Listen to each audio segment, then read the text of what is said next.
Allah.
Hello, Miss Dakota. How are you? Good morning.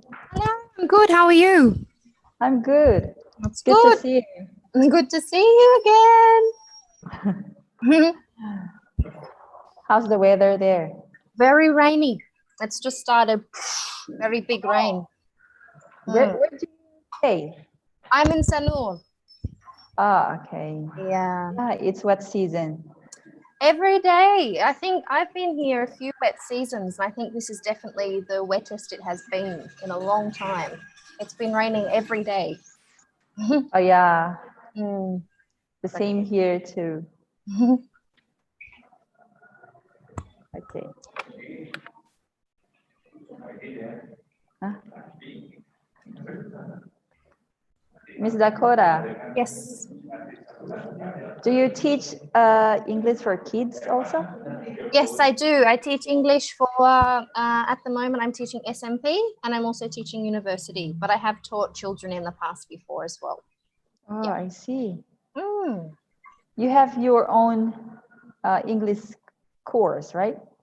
I did before I became really busy, but I am still, I still want to do that, but I was teaching private courses online in Bali and in Australia. So I was teaching university for all age levels and all levels.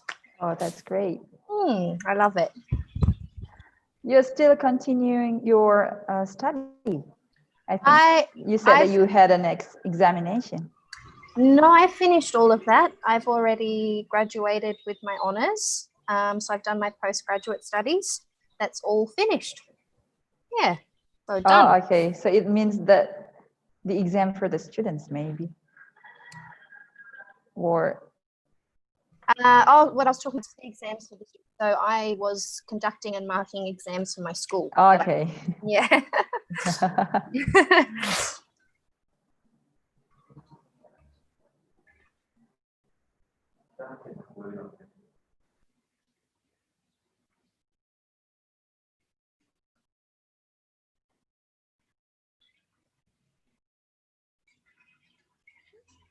How many students are we expecting today? More than 100, around 200 maybe. Wow. That's great. Yeah. Yeah, they are excited. Yeah, I'm excited too. I've never spoken to them before. I wish it was in person, but coronavirus, we have to do what we have to do. Maybe next time.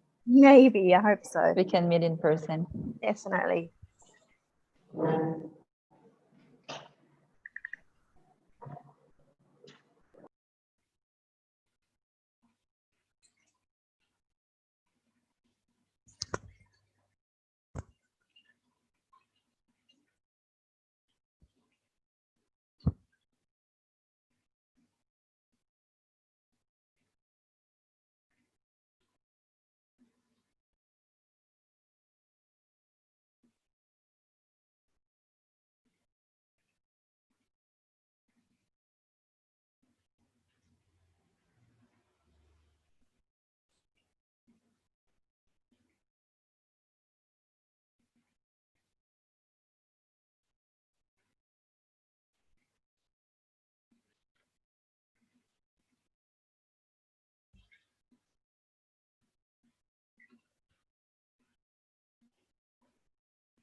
Selamat pagi, Miss Sinta. Selamat pagi, Miss. Oke, apa kabar? Bagus. Ya, bisa lihat wajahnya? Ya, halo, Miss Wersi. Halo, Mr. Budi. Halo. Halo, Sinta. Halo. Miss Sinta lagi sibuk? Gimana? Ya, Miss. Lagi sibuk ya untuk rapotan? Udah selesai rapotan, Miss. Oh, udah selesai ya? Ya. Kebetulan hari ini free. Oh ya. Sinta di mana sekarang, Sinta? Di Children of the World School, Mister. Di mana itu? Di Mudutaki, Dalung. Oh, di Dalung. Ganapura. Oh iya, iya. Sudah lama berdiri? Baru, Mister. Baru ada sekitar 6 bulan. Oh, 6 bulan. Ada alumni lain di situ? Iya, Mister. Ada alumni lain di situ? Ada sama Dwi Utari yang kelas A. Oh, yang tinggi putih itu ya? Iya. Ya, ya, ya. Lanjutkan, lanjutkan. Oke, Mister. Miss Sinta itu mulai TK ya? Ya, dari toddler, Miss. Usia sampai berapa itu? SMA. 3 tahun ya? Ya. Oh, sampai SMA? Ya. Cuman yang SMA sama SMP itu di gedung lain, di Batu Culung, di Kerobokan. Beda gedung dia, SMP sama SMA-nya. Oh, baru 6 bulan juga itu? Apanya, Miss? SMP SMA-nya? Oh, udah lama. Oh, cuma Sekolahnya yang udah untuk lama, anak. udah ada sekitar 10 tahunan. Oh, gitu. Oke. Iya. Oh, Miss Sintanya yang di situ 6 bulan? Iya, saya baru 6 bulan. Saya kira sekolahnya baru 6 bulan. Oke, Miss. Iya, thank you, Miss. Berarti pas skripsian kerja di sana berarti? Belum, Mister. Udah tamat, baru saya kerja di sana. Oh. Girl. Oh ya.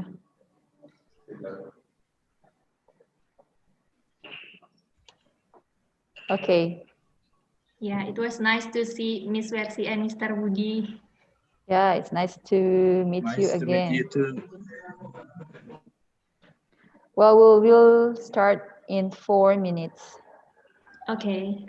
Okay.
Opening ceremony. The virtual academic English gathering program of English Language Education Study Program, Faculty of Teacher Training and Education, Maha Saraswati Denpasar University, 2020. The opening ceremony of the virtual academic English gathering program 2020 is about to begin. The Honorable Dean and Vice Dean of Faculty of Teacher Training and Education, Maha Saraswati Denpasar University, our respected heads of study programs in Faculty of Teacher Training and Education, Maha Saraswati Denpasar University, our respected Secretary of English Education Study Program, our beloved lecturers of English Language Education Study Program, Faculty of Teacher Training and Education, Maha Saraswati Denpasar University, our excellent speakers of the Virtual Academic English Gathering Program, our beloved heads of Students' Organization, BEM, DPM, BPM, and HMPS in Faculty of Teacher Training and Education, Maha Saraswati Denpasar University, our beloved participants of the Virtual Academic English Gathering Program 2020, and the outstanding committee of the Virtual Academic English Gathering Program 2020, who have provided their best in pre-wiles and post-activity. Om Swastiastu. Assalamualaikum warahmatullahi wabarakatuh. Shalom Nama Budaya, Salam Sejahtera. First of all, we would like to express our sincere gratitude to the Almighty God for His grace so that we can gather here on Saturday, December 19, 2020.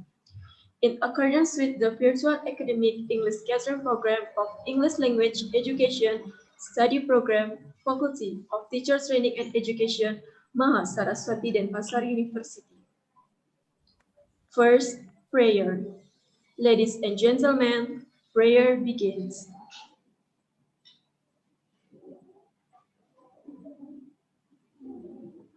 And the national anthem, Indonesia Raya.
Opening remark from Dean of Faculty of Teacher Training and Education, Maha Saraswati Denpasar University, as well as officially opening of the Virtual Academic English Gathering Program 2020. The Honorable Dean of Faculty of Teacher Training and Education, Mahasaraswati Denpasar University, please proceed. Thank you. Good morning, the Honorable Vice Dean, Head of Study Program, our lecturers, and our beloved students. The Honorable Guest Speaker, Ms. Dakota and Ms. Cinta. Welcome to Mahasaraswati University, Denpasar. Thank you very much for being here today. I am the Dean of Faculty of Training and Education, Mahasaraswati University, Denpasar. We are glad because we are able to hold this annual program this year, although it is done online due to pandemic. This program is called Virtual Academic English Gathering Program, which is held by the English Study Program Association, Faculty of Training and Education, Mahasaraswati University, Denpasar. Through this program, we create solidarity among students, train an independent and intellectual way of thinking, and form a creative individual and develop the potential knowledge in learning English. So, for all the lectures of English Education Study Program and all of the students, please join the webinar until finish.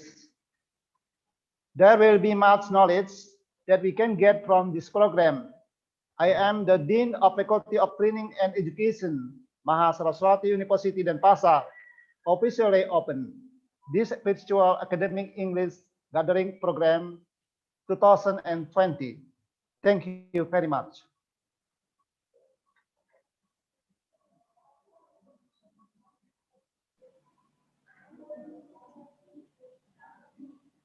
The Honorable Dean and Vice Dean, the Head of Study Program, and other distinguished guests, that was the opening of the Virtual Academic English Gathering Program.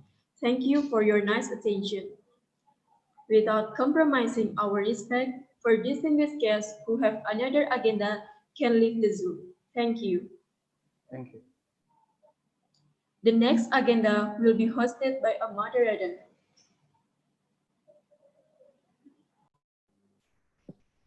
Okay, thank you for the MC, Ms. Ayuwidi, for the time that has given to me for continuing the series of the event in this morning. All right, first of all, I would like to greet the honorable speakers and our beloved participants for joining these seminars. Here I am Dia Indrayani as the moderator in this seminar, which will guide the series of the event in this seminar until finish. Today we have two speakers that will deliver their important material about enacting challenges as the innovation in English teaching during COVID-19 pandemic. As we have already known that in this pandemic era, there are a lot of aspects which are affected by this pandemic. One of them is educational aspect. Either teachers and learners have tried their best for doing a teaching and learning process in maximum. Space limitation is one effect that gives a great impact in educational sectors. Luckily, there's still a solution and hope. It is doing a teaching and learning process by online. However, there will be some challenges appear on it. Therefore, our speakers will explain more detail about how to enact challenges as the innovation, especially in English and teaching during COVID-19. Here I will deliver a short curriculum vitae from our first speaker, Ms. Dakota Janef-Hotam. Ms. Dakota Janef-Hotam was born on 19th October 1997. Her educational background about Ms. Dakota Janef-Hotam has a lot of achievement, either in school achievement out of school achievement, and university or academic achievement, that I can mention it all in this short time. So here I will deliver the current achievement of Miss Dakota Geneva Hotam. All right. In 2019, Miss Dakota Geneva Hotam got TEFL or Teaching English as Foreign Language certificate in high distinction. And in 2019, she got TESOL or certificate in teaching English to speakers of the other language in high distinction, several online professional development courses with the University of Newcastle and the University of Queensland. In 2018 until 2019, she participated in graduated with distinction honors from SCU. And in 2020, she got international justice course online in Harvard University, Cambridge, Massachusetts. Ms. Dakota Geneva Hotam also has a lot of work history that I also can mention it all in this short time. So I will mention in current work history. In 2018, she worked as online English teacher with Cambly. In 2019, she worked as online English teacher with Bibo, Global Opportunity Incorporated. In 2019, she worked as English teacher at Queensland International Institute. In 2019, she worked as guest speaker at the Bali Hotel College. In 2019 until 2020, he worked as English teacher at the Bali Aviation and Training Center in Bali, Indonesia. In 2019 until present, she established her own online English language tutoring business called English with Dakota. In 2019 until present, she worked as guest lecturer at University Warmadewa in private university in Bali, Indonesia, politics, political law, and English. In 2019 until present, she worked as English teacher at Jembatan Budaya or GB School in Bali, Indonesia. All right, that's all about short curriculum vitae about Miss Dakota Geneva Hotam. And now is the time for our first speaker, Miss Dakota, to deliver the material. The rules for this session is 20 minutes delivering materials and 20 minutes for question and answer session. All right, for Miss Dakota Geneva Hotam, time is yours. Okay, thank you very, very much for that lovely introduction. First, I would like to say I am so happy to be speaking today. Thank you to Jenny for this beautiful opportunity, and thank you to the students and staff for joining us today. I would much rather be speaking to you in person, but coronavirus has happened, so we must do the best that we can do and make it online. So today, as I was introduced, my name is Dakota Hotham, and I am going to be speaking with you today about the challenges enacted as teachers with online teaching. So that means that the challenges that teachers have when teaching their university students online. I'm also going to be delivering some advice to students on how you can best achieve and succeed when learning online. And after that, I'm going to be discussing with you the importance of the English language, especially during this time as the world is changing so much. Now, as you can see, I am speaking in English. If at any time you do not understand something, it is okay. English is a very hard language to learn, so just bear with me, write down any questions you have, and we'll discuss them at the end. So I'm going to share my screen with you now and bring up my presentation. Let's get going. Okay. Can you please put your thumb up if you can hear me and if you can see my screen right now? Can you do this with your thumb? Wonderful. Thank you very much. Okay, so let's get started. First, I have already been lovely introduced, but I thought I might introduce myself on a little bit of a more personal note. As I said, my name is Dakota, and I come from the Gold Coast in Queensland, Australia. So I have been working and living in Bali now for 1 year, teaching English and politics at both University Warmadewa and JB School in SMP in Kuta. I love Bali. I've been traveling here since I was 2, so Bali for me is my second home. I have extended family here. I appreciate the culture here, and I wanted to travel to Bali to work because I felt a personal affiliation. I felt a love for the country, and I felt like I have so much more to learn here. I don't want to just travel here. I want to absorb the culture, and I want to learn about Bali more personally. Before coming to Bali, I completed my degree in international relations and government. So I centered on politics. I then graduated with high-class honors, so I did my postgraduate studies in defense, security, and communication. So that means I specialize in things like terrorism, how to stop terrorism, international politics, and I also specialize in communications. That means literature and language studies. I'm very interested in communication languages because I believe they can take you anywhere. And I'm also super passionate about international studies and defense because my passion lies in making the world a more safe place. I have a lot of experience in writing essays, papers, newspaper reports. So anytime you need some help with your essays or teacher writing, get in contact with me anytime. I'm more than happy to help you as a friend. So again, if you don't understand anything I say today, let me know and I will speak about it at the end. So I'm going to close this so you can see me. And so let's begin. So as we know, since coronavirus, everything has stopped. Projects have been slowed down, workplaces are closed, universities and schools have shut down. The world seems to have been stopped because of coronavirus, right? However, students continue their education through online learning and video calls using Zoom and WhatsApp. This is currently best because keeping schools open poses a very big safety risk for students and for teachers. Globally, many countries have adopted this same approach. For example, schools and universities in New York, the United States, have prepared for online teaching by preparing laptops and iPads for their students, so they have ways to learn.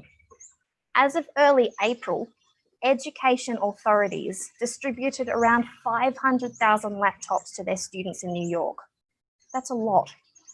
When the first cases of COVID-19 were announced in Indonesia in early March, the country was in panic. They didn't know how to react.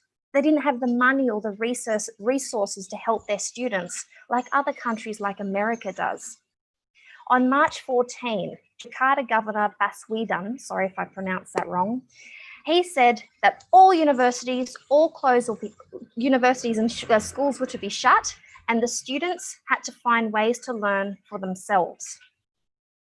However, as some of us teachers will know, we weren't really prepared for that. We were scared. We're going, how are we going to teach our students when they don't have the tools they need? How are we going to teach them through a laptop? What are we going to do?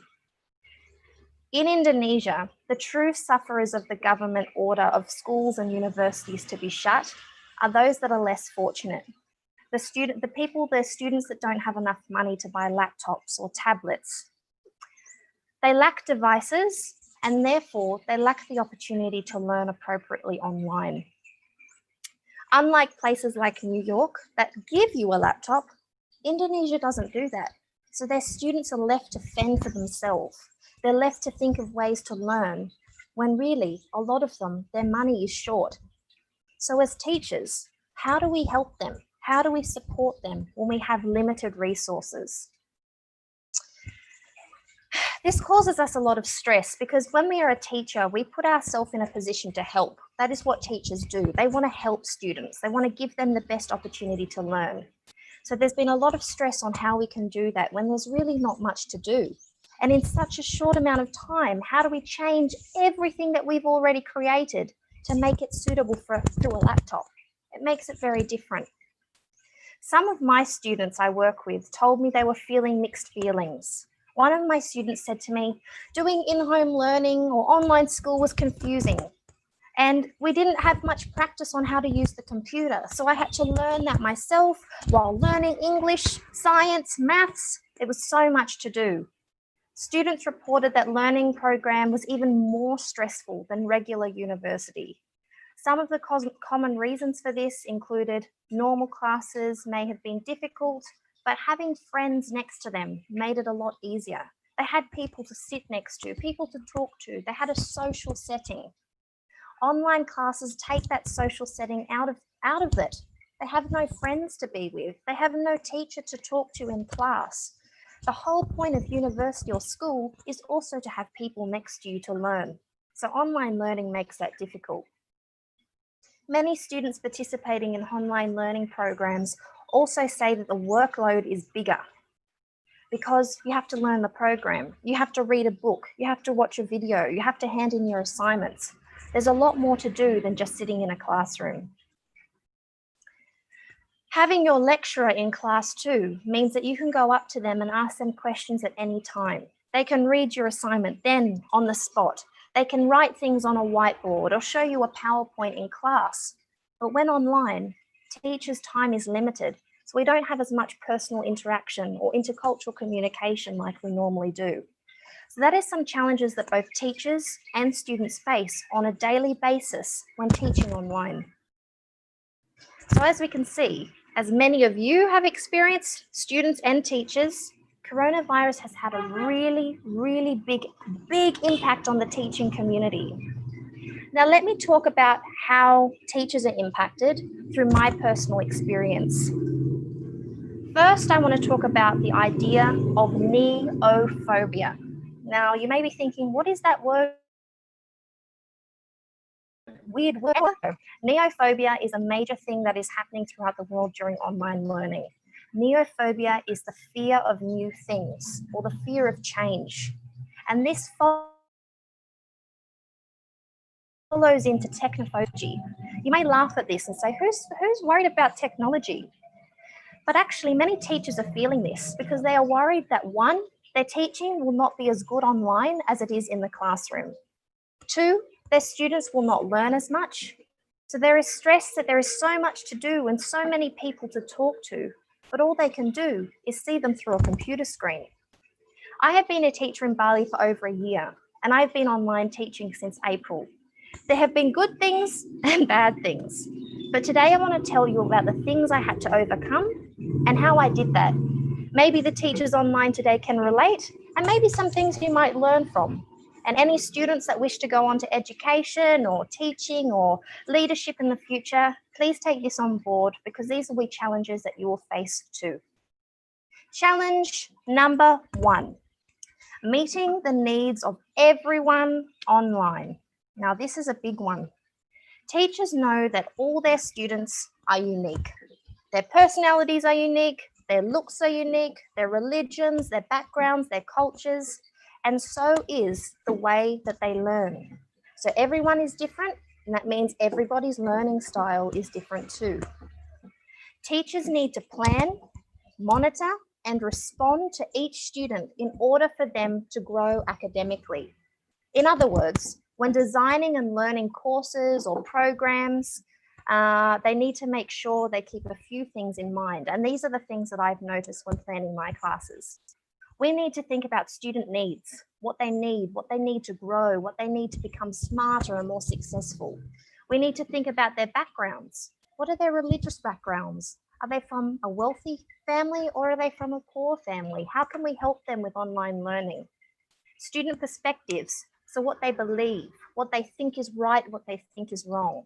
And student interests, what interests them? How can we teach them to make them interested, make the class not so boring? Teachers need to develop a wide range of strategies to respond to each student, both socially and culturally. They need to consider the lives that students lead outside of the classroom. Finally, they need to get to know students and consider their interests. By providing a range of approaches to education, they create confident learners. They're confident in themselves, they're confident in academics, and they're confident in you as a teacher. How can we do this? Let's talk about it. When in the classroom, it is a lot easier. We teach everyone the same thing in a big group, talking, seeing, and doing. Though online, students are left to learn for themselves a bit more than usual. They are left without our constant help of seeing or hearing their teacher. Let me inform you of something as teachers we should always remember. One way to be truly successful as a teacher in the classroom, whether it's in class or online, is to remember Fleming's VAC model, which is visual, auditory, and kinesthetic model. This is a wonderful tool as a teacher to know. If you know how to teach any different style, or you know how to learn as a person, you can use this specific method to remember anything in class by applying what you like to do when you like to learn. Different learning styles require different methods to keep your students motivated and successful. Here is a bit more about each model and why it is so important, especially online. Let's look at the first one. Visual. Fleming states that visual learners have a preference for seeing. Visual means seeing the material and learning it that way. So as a visual student, your strengths are you can easily follow direction and get an understanding of them by just looking at them. You have a great sense of balance and alignment. What that means is that you can see something and understand it easily. So it's kind of like your balance. You look at something and go, yeah, I get that. And you're an excellent organizer. So Fleming suggests that visual learners are those that are excellent at organizing. Their work is organized, they're handed in on time. If you're at university and you're a visual learner, you might find that you're always on time with applying your work, or you're on top of all your tasks. And they find that the best way to learn is you like to study on notes. You like to see the whiteboard. You like to watch a PowerPoint. Watching videos, following a study guide, reading from a textbook, or even studying alone. So teachers, this is an interesting one to remember. When we have so many different students in class and you find the students that like best to see things, my advice to you is send them videos and material that they can look at, not just hear. So that is a visual learner. The next one is what we call an auditory learner. This is a person that likes to hear information.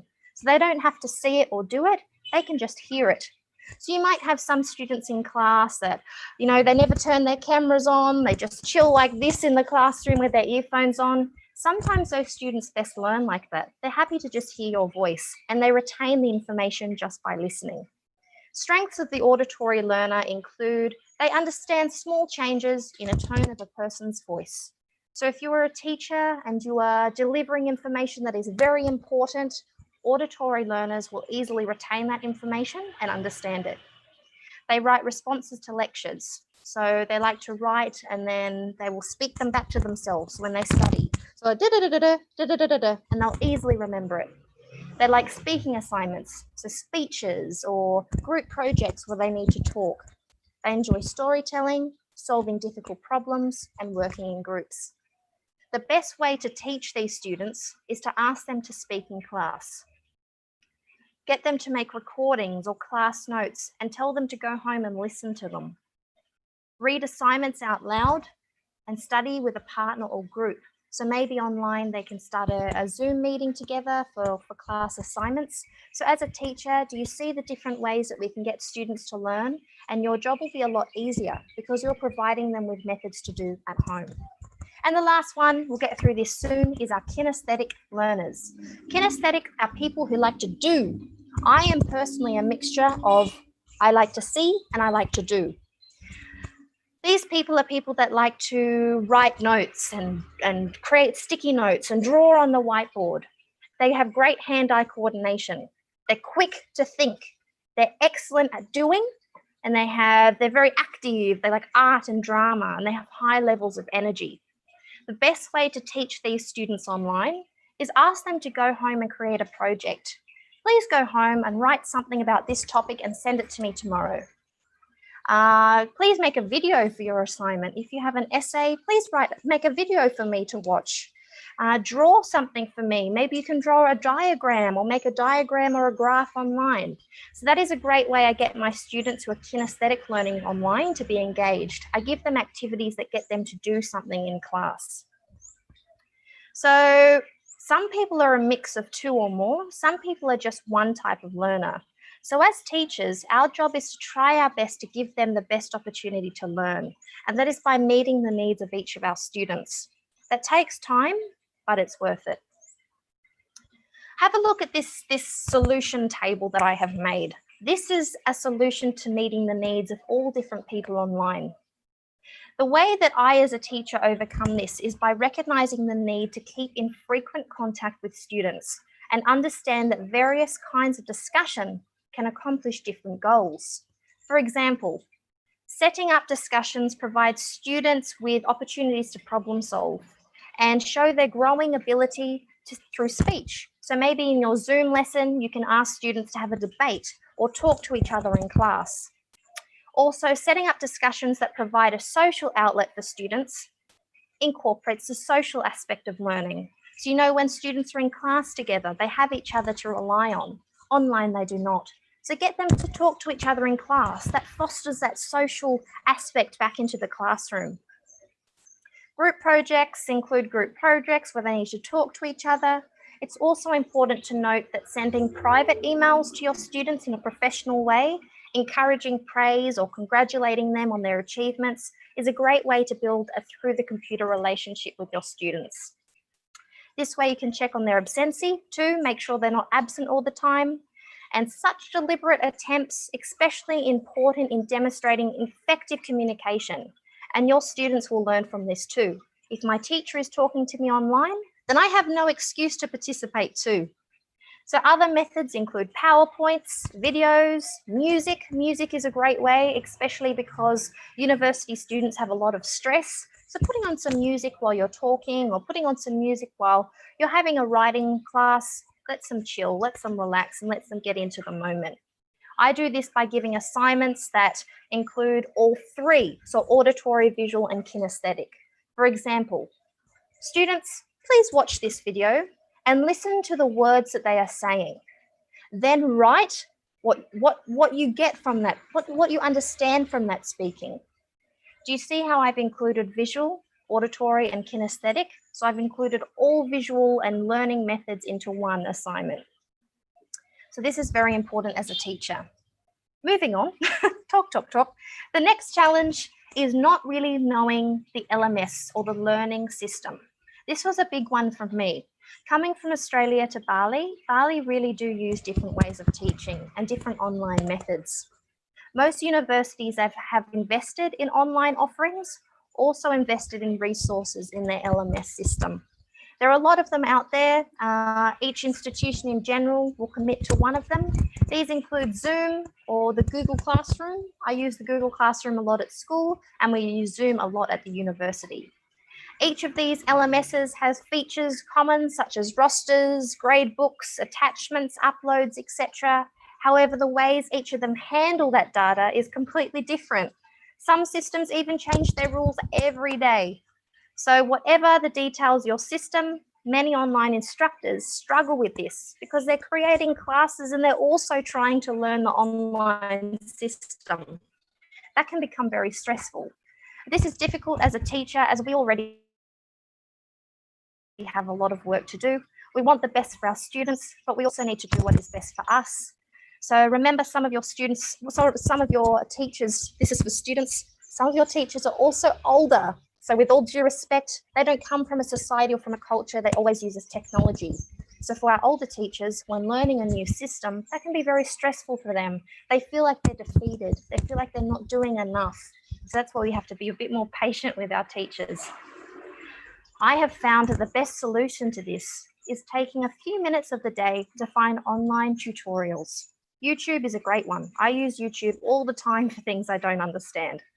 Even taking the time to press all the buttons on the LMS is a great idea for practice. Understanding all the different features, sometimes that can create new ideas for new lessons. So I would watch YouTube videos on how to use a system, and then when I had some spare time, I would practice and just upload anything random and press all the buttons, and I'd find that I started to learn the system and I became a lot more confident with it. You will find when you become more confident with the system, you become a lot more confident in your teaching. Challenge number 3, Teachers will feel this with me, all that extra data. Dealing with extra data, this includes grading and scores and uploading assignments and checking online absence and all that kind of stuff. When students are entirely online, they end up producing a lot of data that needs to be dealt with by their teachers. In face-to-face classes, looking around the room and checking off the schedule or seeing who is involved in my class is really easy. In an online course, each of those interactions is typed and on a computer screen. So teachers can't see what is happening, or they can't do everything in that 1 hour like they could do in class. Things take a lot more time, and it is said that teachers actually do triple the amount of work online that they do in the classroom. That's a lot of work. So teachers, I have a solution for you that worked super well for me, and I want to share my little secret with you. When there is a lot of work to do, we become so stressed, overwhelmed, and worried. We as teachers care a lot about our students, and we want to make sure all of them get our time and energy. Sometimes this is really hard online. We only have a certain amount of time. And I think to myself, how can I pay attention to all of my students when I'm only seeing them through a computer screen? I want them to know that I care, and I want them to see that I am interested in what they're up to. But there's so many of them. One way that I deal with this is called chunking my students. What this means is each week I focus very closely on a small number of students in my class. So maybe I would focus on 4 to 5 students each day. They didn't know that I was focusing on them, but I would focus primarily on those 5 students for that day, checking in on them in a focused way. It's easy for students to get caught in the crowd when we're learning online, and this is a great way for cycling through the students to ensure that everyone is focused and getting the regular attention they need. So each day you can focus on 4 students, next day focus on the next 4, next day focus on the next 4, example, and you'll find by at the end of the week, you have checked up on all of your students to see where they're at. So this is one that I have used every day. It's called chunking students. That way that you can see all of your students, know that they're being successful, they're understanding, they have the attention that they need, and everyone is happy and everyone is learning proficiently. Next one. This one is really annoying, recreating or re-envisioning course goals, activities, and assessments. This means changing your class structure completely. Going online with a course requires course redesign, and it can take a lot of time and energy. When teachers plan assignments and work in class, it takes a long time usually. But when we need to change all of that and make it online, it takes even longer. We need to ask ourselves, how can we use this content online? How will the students learn this online? What way can we make this interesting? Through a computer. How can I make sure all of the students are paying attention, understanding, and learning when I can't see them all? This makes it harder. The solution, though redesigning the work can be successful when started well in advance of the due date. So that's my advice to teachers. Even though it takes time, start the day that you need to create it. Well, in face-to-face class, call the flat in the online environment. That's what we call it in Australia. Full flat environment is what we call when we have to create all of our content in a short amount of time. That is called the full flat environment. This happens when little consideration is made for the unique features of an online course, such as its time in nature, the lack of visuals and verbal cues, etc., the goals, activities, and assessments of a face-to-face course. However, the design and tools used to accomplish this may need changing. And the best way to do that, again, is YouTube tutorials, Googling, get activities from online, Google different activities, interactive activities. Google is your friend. Google has so many incredible resources for teachers. All you have to do is type in the question that you need help with, and it will help you. Don't ever be ashamed as a teacher to ask for help. Teachers are not perfect. We need help too. So re-envisioning course goals is hard, but the best way to do it is research. Challenge number 5. This is one of our last challenges. Even though we have so many, I had to narrow them down to the ones that I thought were most prominent. Challenge number 5 is the obvious, and this is for students too. When everything is going smoothly, the Wi-Fi turns off. We lose the connection, or someone doesn't come to class for the exam. As my students were waiting, I could not connect. I felt cheated on. You know, I felt like I put in so much work and now I can't teach them this through the computer. A lot of my colleagues at the other university, Wamadewa, also shared such feelings. They said, technology is a huge problem for me when online. Technology means problems sometimes, and one has to learn to adapt to it. This is definitely one great hurdle for both teachers and students. I understood that one cannot completely rely on technology. We as teachers need to have backup plans. So we must have plans in case our Wi-Fi does not work. Maybe workbooks, videos, activities for students to complete if the Wi-Fi connects. So we have to not just have plan A and B, we need to have plan A, B, C, D, E, F, G. So teachers always need to think outside of the box and be very, very well prepared. So they are only a few of the challenges that teachers can face when teaching online. Though I find as a teacher, we find solutions to our issues. That's the thing of being a teacher. We must overcome challenges. Our students rely on us, so we must always do our best. I believe with teaching issues, our life obstacles never have to stop. A good quote that I found for students and for teachers is from Michael Jordan, the famous basketball player. If you run into a wall, don't turn around and give up. Figure out how to climb it, go through it, or walk around it. This is a good one, and this is something I took throughout me with my teaching. Some days are hard, but I know I'm qualified enough to do it. I'm a good teacher, and you are too. But like I said earlier, teachers are not the only ones who struggle with online learning. The students too. So now my speech here is for your students. I understand that now is a rough time for you. You're missing out on the opportunities that you would get in class. You're missing out on your friends. You're missing out on the interactual communication with your teacher.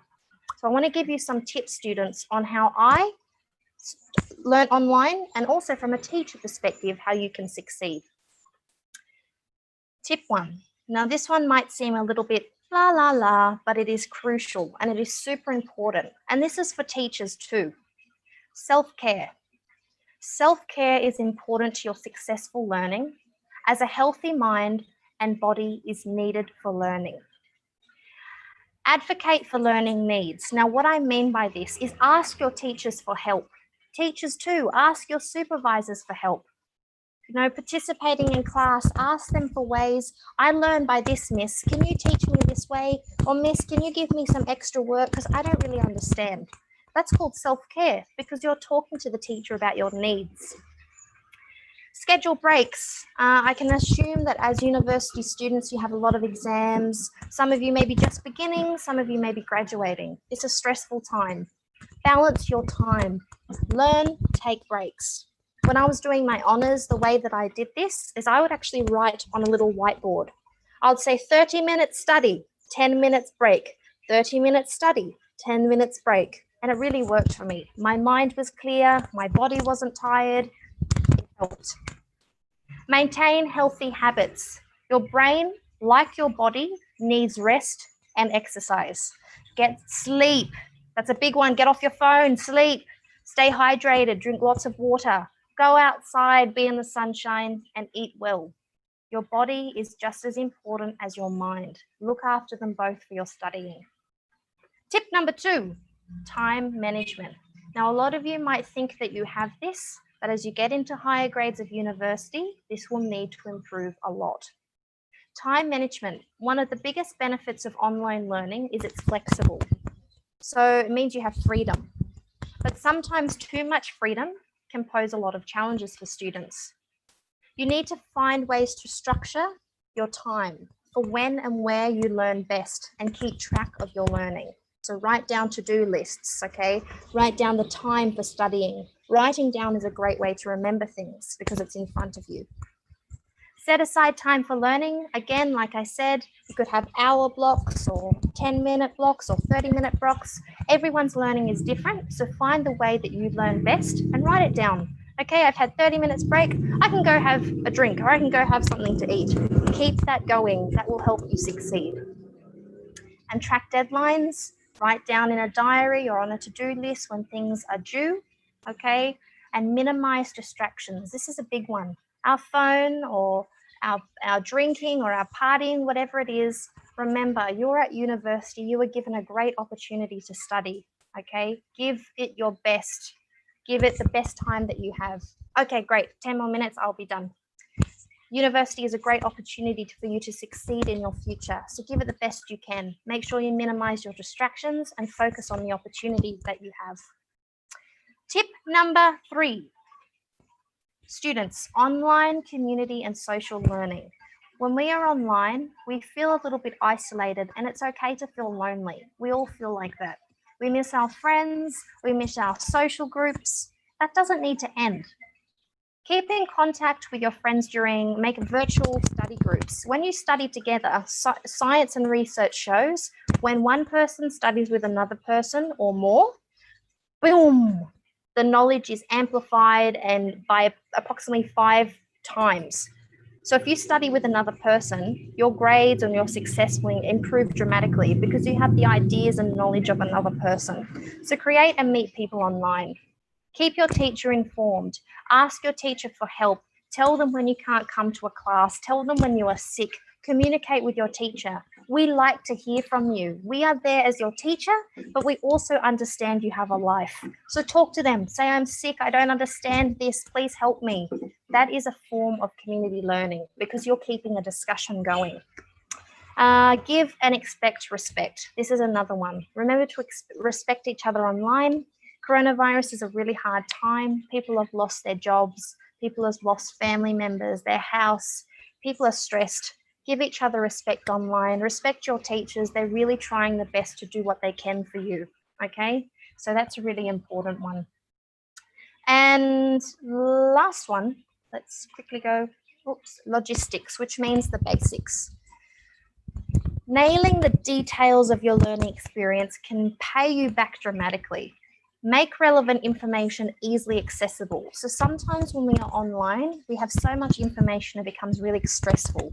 So make sure you have all your information really easy to gather and get to, okay? Always save your work. Please save your work on a hard drive. Less reliance on Wi-Fi, so maybe you can have different programs that you can ask your teacher to work for, and always be organized, okay? So keep your logistics in mind, the basics. The basics are usually the things that help you dramatically. So the things to keep in mind are self-care, okay? Physically and emotionally looking after yourself, and try your best. They are my 2 tips for you students. Look after yourself and try your best. When you put these 2 together, you will be successful. So I think I have about 5 minutes left, so I'm going to get through this very, very quickly. As an English teacher and seeing what's happening in the world during coronavirus, I can see that English language is going to be needed in your future as a student. Let me explain why. Many businesses have closed down, so many places are reaching out to English countries to help them. That means that forever going forward, these countries are going to be interconnected. So that means when you get a job one day, you are going to be speaking with that country and you'll need to know that English. In essence, English is so important because it is the official language of 53 countries, and it is the most widely spoken language in the world. Over 65% of people in the world speak English. So it's important that you know how to speak it, so you have a better understanding and ability to communicate with people from all walks of life. It's a language of media and technology. So if you become a teacher, if you work in media, if you work as a doctor, whatever you become, you will need to know English to communicate with your patients or your clients, okay? It helps with travel opportunities. So one day when you all travel the world, you'll need to understand English to better communicate with people when you are on your travels. English provides you with better communicational skills. Now, it is scientifically proven that English language has the best communicational skills in the world due to the buildup of letters and pronunciation ways in the language. So if you can speak English, your communicational skills automatically improve dramatically because you have a whole host of different words to use and different ways to pronounce them. So my advice to you is the best way to learn English is to practice. Practice. Speak to your family and friends in English. Watch and read more in English. Listen to more English music. Write down new words that you learn every day and repeat them for 1 minute a day. By the end of the week, you would have learnt approximately 7 to 14 new words that you never knew before just by repeating them 1 minute a day. Watch YouTube videos. YouTube is a wonderful help if you don't have access to tutoring. English YouTube, and it'll give you so many different ways to pronounce and write and speak. So please use this opportunity while you are in a coronavirus pandemic. You have more time online to improve your English skills. So one day when you apply for a job in your future, you'll be put in front of people that do not know the language. English is a wonderful tool for you to have. It's like a badge of academia. It says, I know English and I will be successful. And your success is entirely up to you. So with that being said, I want to say thank you so much for the opportunity to speak today. It's been a privilege and a pleasure. If I can leave you with one thing, for teachers, look after yourself. You're not a robot. You're doing your best. Speak to people if you need help, and just know that your teachers, your other teachers and students appreciate you.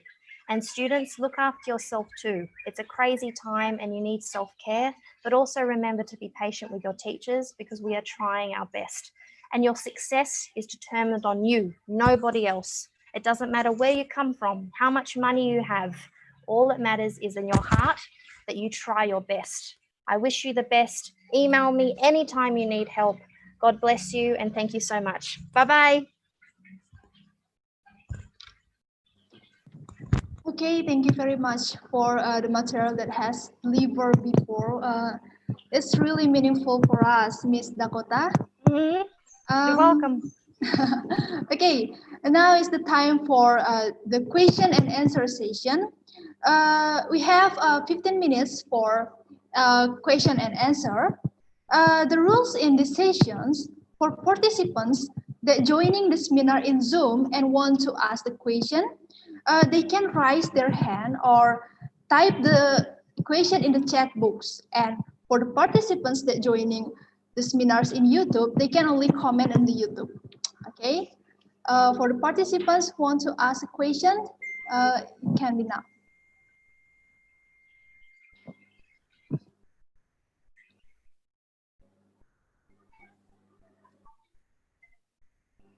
Hello, Sapna. Yeah.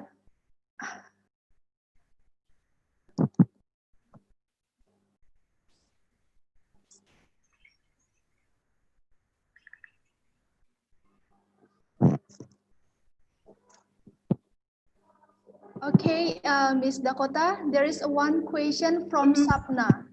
Okay. How do we? Yes. Yeah. I'm gonna ask, how do we handle the neophobia? Thank you. That's a really good question. Hello, Sapna. Nice to speak with you. Neophobia is a scary thing. So those that don't remember, neophobia is when you are afraid of change. You're afraid of new things. Neophobia affects everyone at some point. Sometimes we don't like to step out of our comfort zone and try different things. But one thing I want to promise you, Sapna, is from my personal experience, when you do step out of your comfort zone, that's when amazing things happen. I don't know if you've heard of the quote, but the sailor did not reach the lighthouse in smooth waters. What that means is a person does not reach success when they just don't do much. Success comes from challenge. And so when you're in a situation and you have fear and you say, I don't want to change, I don't want to go into something new. In that moment, that's when you need to push yourself. You need to say, I have to do this. Opportunities are waiting on the other side of the road. And the only way I will get there is by chasing them, is by following the road. And that's really scary. But in life, in your career, nothing is given to you. The only way that you can get it is by going out for it.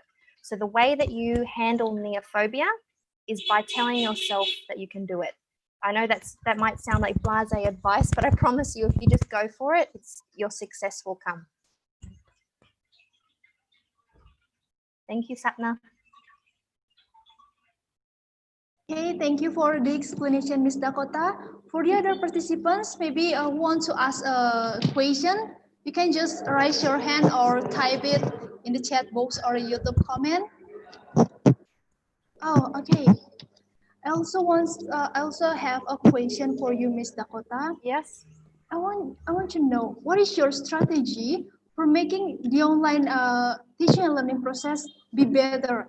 As you have already said that teacher do not, what is the students do? Maybe they put the camera and turn off the camera. Who knows they are sleeping or not while teaching and learning process? Yeah. So Yes, do you absolutely. have your own strategy for making it better in the class or the others like that?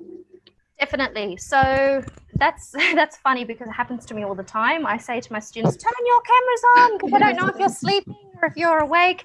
And a lot of them sometimes are listening. A lot of them are in their pajamas, so they don't want to be seen. But my way to do this is, as a teacher, you also have authority and you need to set that. So you need to say to them, turn your cameras on or you don't get a mark for today. Or turn your cameras on and I will let you leave 10 minutes early. So the best way that I find with working with students is providing a reward system. And it works with me every class. I will say, please turn your cameras on for my lesson. And if we communicate and get all of our work done, you have the last 10 minutes free. But it's also, as a teacher, you have the right to enforce those rules. Turn your camera on or there is no mark for today. So sometimes as teachers, I don't really like it, but we have to be a little bit forceful and say, look, you are online learning, turn your cameras on, or there's no absency mark for today, or please turn your camera on and you can have the last 10 minutes for free if we get all of our work done. So that's how I do it. I create a reward system and every class it works for me because I built that respect. Thank you very much, Ms. Dakota. Thank you so much.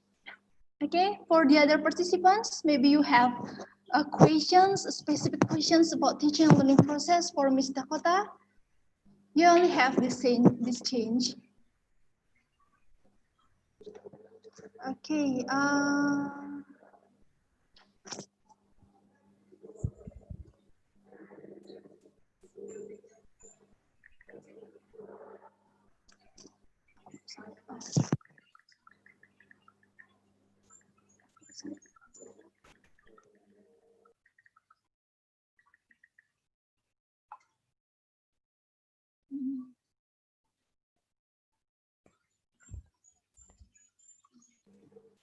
Okay, Ms. Dakota, there is one question from Sri Jahnawi.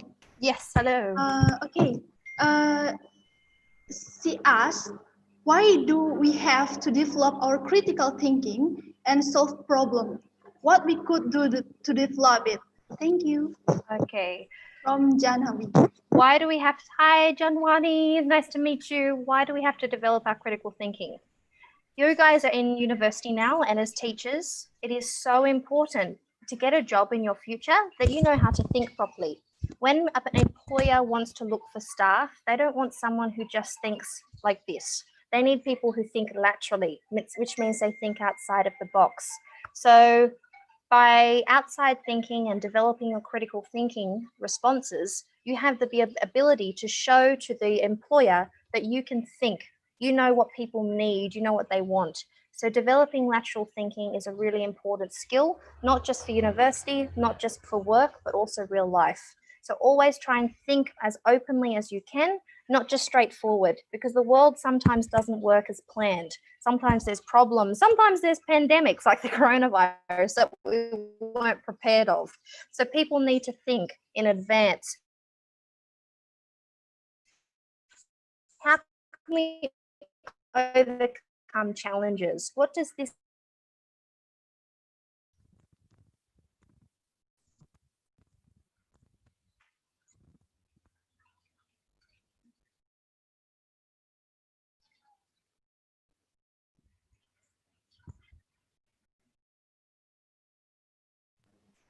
Okay, thank you. We also have one question from.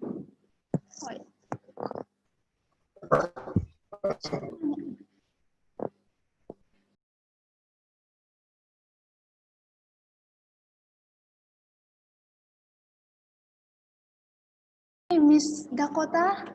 There are a question from, there are a lot of questions. Okay, this is from Sri Mulyati Dewi. How to use online media properly in doing online learning without any obstacles? That's all, Ms. Dakota.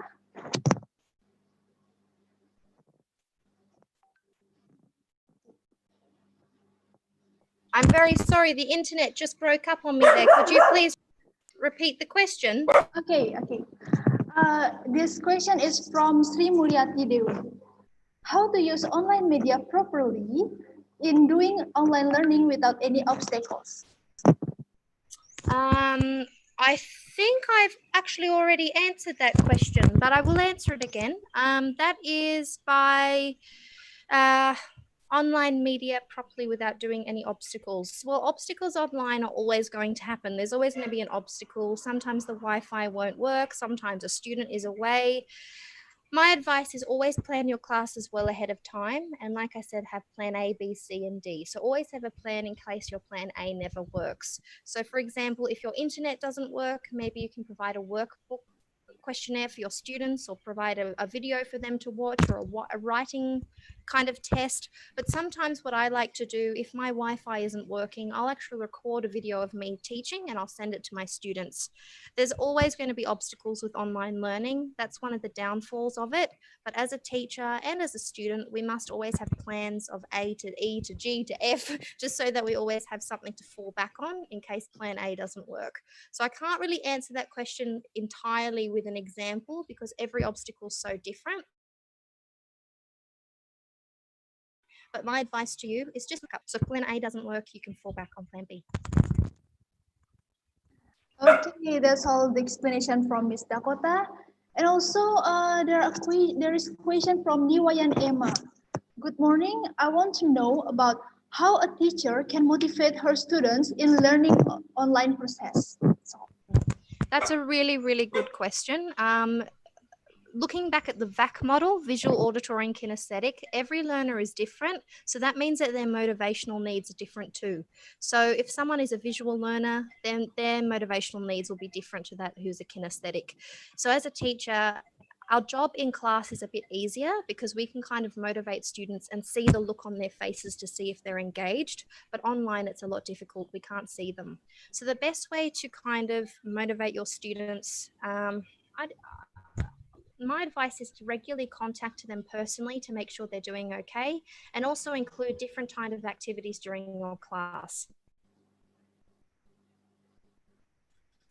Students, no matter what age they are, will get extremely bored if we just talk minutes, have some music for a minute, talk again, show another video, just by including different medias to make sure that every learning need is met.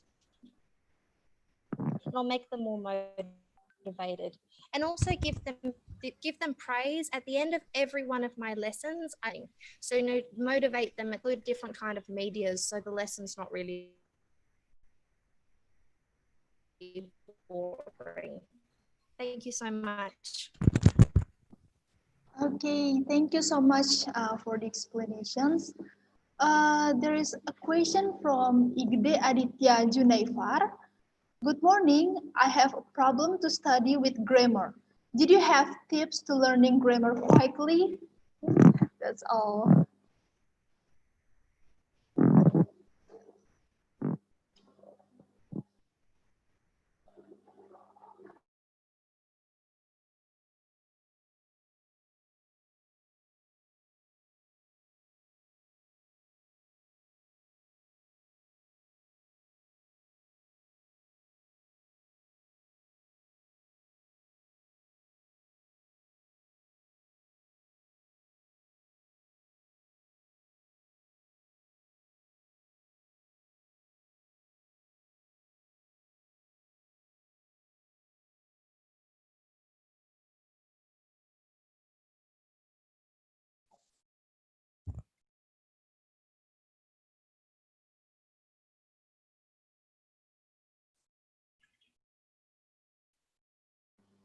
Okay, thank you very much for the explanation, Ms. Dakota.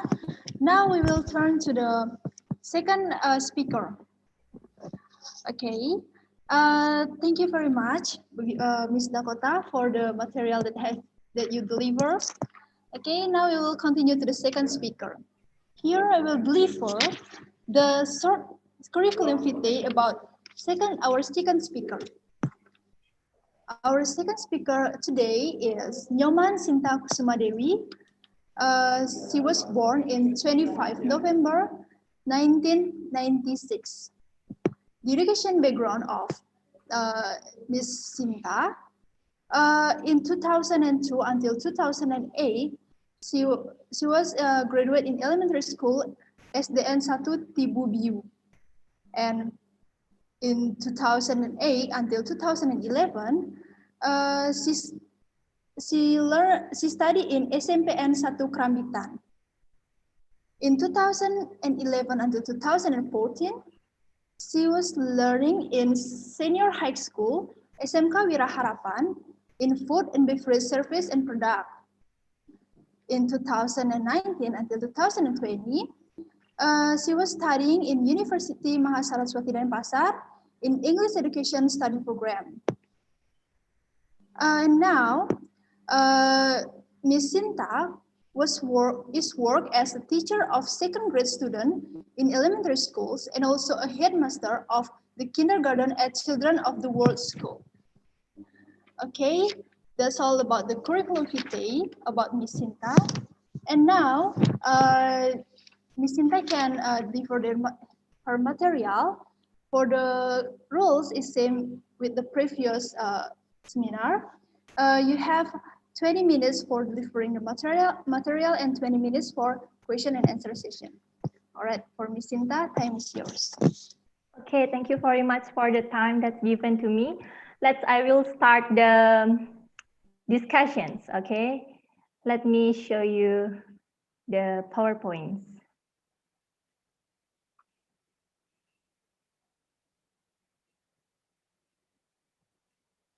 Oops, sorry.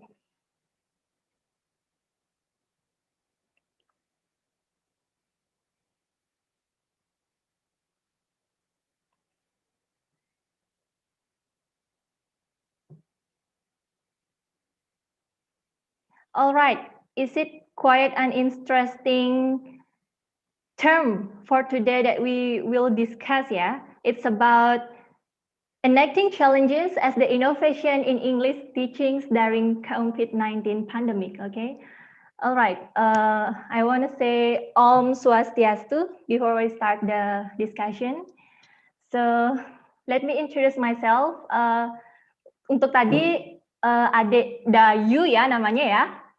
Oke, terima kasih sudah mengasih tahu juga tentang personal detail saya, dan saya juga mau memperkenalkan diri di sini. My name is Nyoman Sinta Kusumadani. Misalnya kalau adik-adik sekalian bisa ketemu saya di mana, bisa sapa aja, "Hai Kak Sinta," gitu ya. So, here is the personal detail about me. You can look at on this slide. So, in here I have my motto. Everything is hard before it is easy. Why I choose this motto? Because I think that in this life, everything is need a process. Jadi segala sesuatunya yang ada di hidup ini nggak ada yang instan ya. Kita semua berproses. Jadi kayak saya, kita semua lah melewati proses-proses dalam hidup. Life is not instant. Like, yeah, you won't get easy one. It's not. Everything is need a process. So next, we will continue to the COVID in general. That's quite an interesting term to discuss it. The COVID-19 has resulted in schools shut all across the world. All right. So globally, over 1.2 billion children are out of classroom. So in teachings and learning process has changed drastically. Yeah, as you know that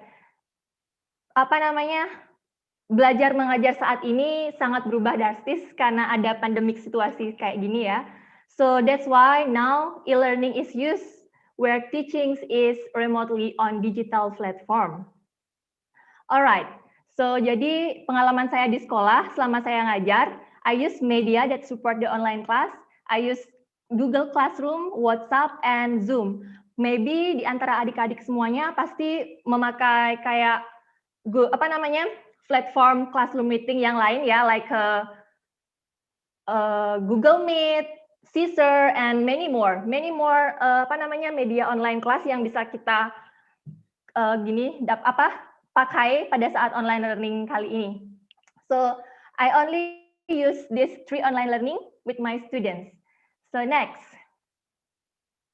the challenges of the teachings during this pandemic. The biggest challenge is uncertainty, jadi ketidakpastian. The teachers usually plan the teachings and learning process.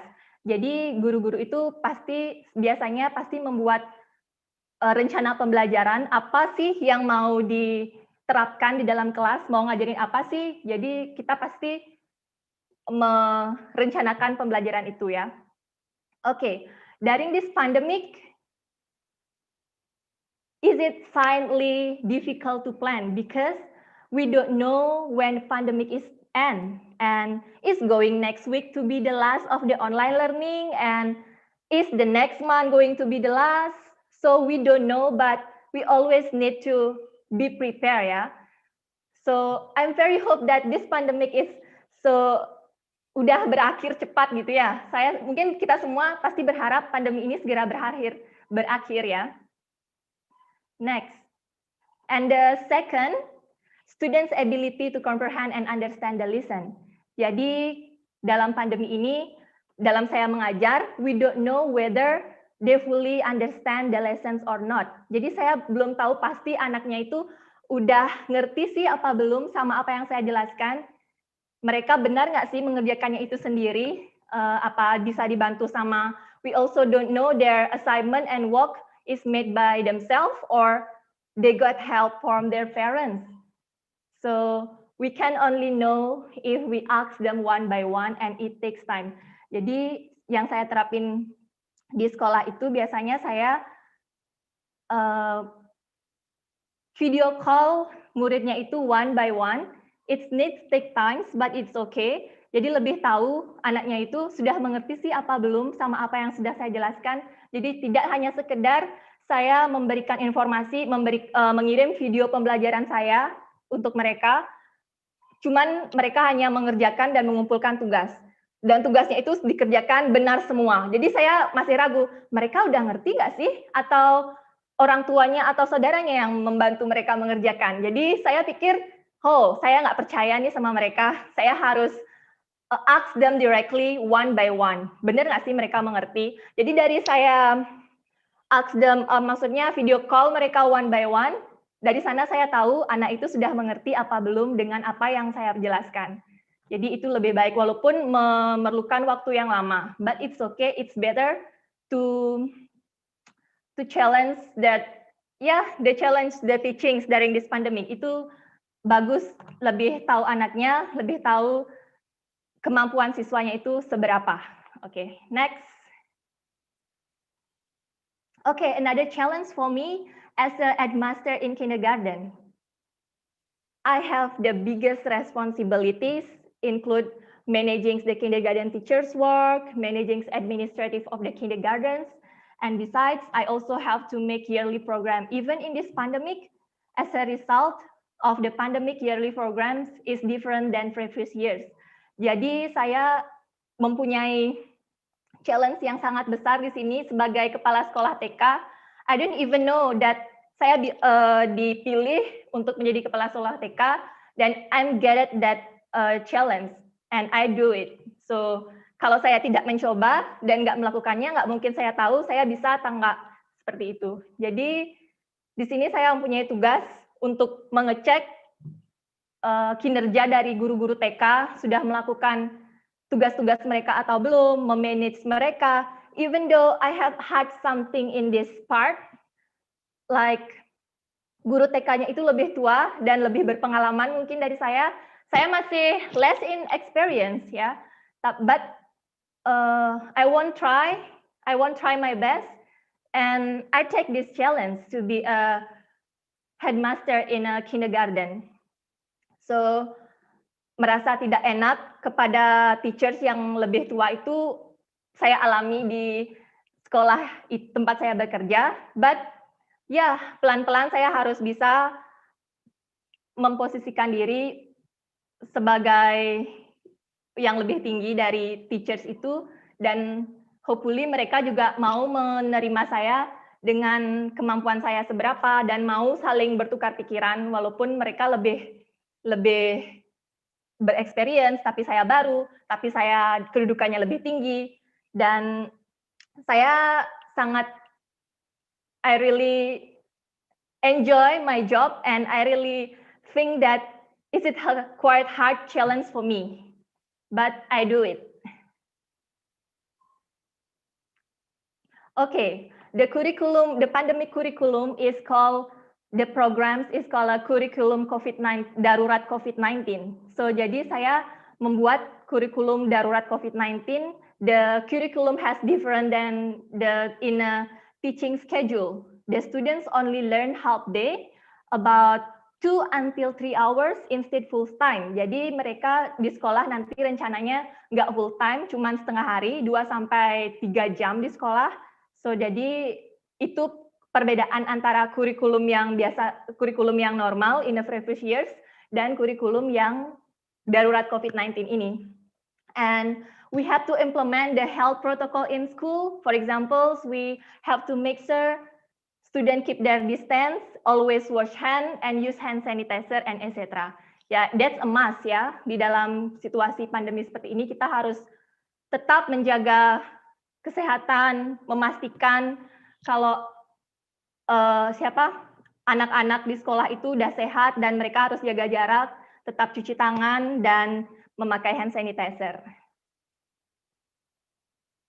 Okay, as a result of this program, I hope that the teachings and learning process in school will be effective. Even in this pandemic, yeah, we have to make education the priority without ignoring the safety and health of the children and everyone who work in school. Jadi saya sangat berharap semoga walaupun dalam situasi pandemi kali ini, the teachings and learning process itu harus tetap berjalan dengan efektif. Karena pendidikan, kita harus memprioritaskan pendidikan, tidak mengabaikan kesehatan dan keamanan dari anak-anak dan orang-orang yang bekerja di sekolah itu sendiri. Jadi itu kesimpulannya. And okay, ini adalah murid-murid saya di sekolah. Beberapa murid-murid saya ada 4. This is the second grade student in my school. This is called Caca. Dia mengumpulkan pekerjaan about the subject in bahasa Indonesia. Jadi when on bahasa Indonesia dia selalu menangis kalau saya tidak call dia in video call. Jadi dia harus, Miss Sinta have to call me in video call karena dia merasa dirinya not master in bahasa Indonesia. Jadi dia sedih dan merasa terlewatkan oleh teman-temannya. Teman-teman yang lain bahasa Inggrisnya cukup bagus gitu. Nah, ini ada James yang doing fruit face di rumah, ada craft. This is very fun activity. Dia sangat enjoy the craft activity at home, membuat fruit face. Jadi membuat fruit face wajah buah gitu ya. Nah, it's quite an interesting craft for the children. And also this one is a Davira, and she watched the video about young fluent nightingales. Jadi dia dengerin cerita di YouTube tentang young fluent nightingales, and then dia write it down tentang apa yang dia dapatkan dari video itu. Jadi dia explain nantinya dari cerita yang dia dapat di video itu. And also here is Sinta, dia doing cool math game, sorry. Jadi saya memberikan games untuk anak-anak dalam math tentang cool math. Ini about ada subtraction, addition, multiplying, and etc. It's a quite interesting games for the children. Jadi anak-anak itu nggak bisa monoton dikasih tugas-tugas yang hanya textbook, nggak bisa. Jadi it's a have fun activity for the students. Okay, that's all about the experience during this pandemic ya. Ini adalah beberapa experience saya about this pandemic situation. And I have one quote for you to do through to this pandemic. All right, step outside your comfort zone because that's the only way you are going to grow. Jadi kalian harus keluar dari zona nyaman kalian. Dari situlah kalian bisa tumbuh. Kalian harus jangan terlalu nyaman dengan zona nyaman. Kalian harus move on in your comfort zone. So dari sana kalian bisa bertumbuh, berkembang jadi orang untuk lebih baik lagi. And another quote for you too. We will get through this by saying every challenge as an opportunity to be better serve others. It starts with accepting that the world is bigger than what's right in front of us. So, jadi anggap suatu kesempatan itu tantangan buat kalian dan you have to accept that. Kalian harus ambil itu untuk untuk memulai suatu hal yang baru yang lebih besar ke depannya. Jadi kayak pengalaman saya, I'm less in experience. I'm fresh graduated in Mahasaraswati University. Baru kemarin loh saya tamat dan saya nggak tahu kenapa saya bisa kepilih jadi kepala sekolah TK dan juga as a teachers in that school. I don't even know. I only apply my CV as a teacher, but in that school berjalannya waktu, mungkin owner di sana melihat kinerja saya, so the owner choose me as a headmaster in kindergarten.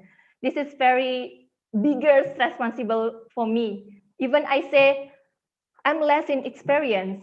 What should I do? What should I do for that?